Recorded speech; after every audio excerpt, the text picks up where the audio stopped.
Zoe diving lesson.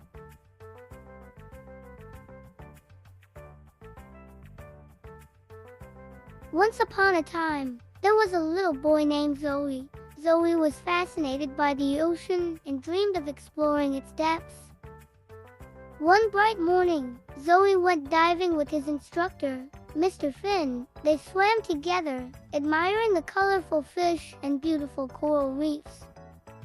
But during their dive, Zoe spotted something shiny on the ocean floor. He wanted to swim closer to investigate.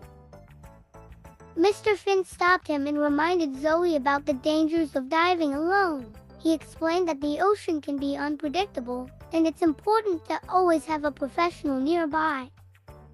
Zoe listened carefully to Mr. Finn's advice and stayed close to him for the rest of their dive. He understood that safety should always come first, even when having fun in the water. As they surfaced, Zoe thanked Mr. Finn for keeping him safe. He promised to remember the important lesson and never dive alone again.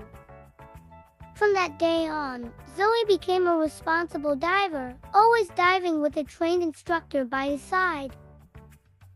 And so, Zoe's diving adventure taught him the importance of staying safe in the water and never diving alone.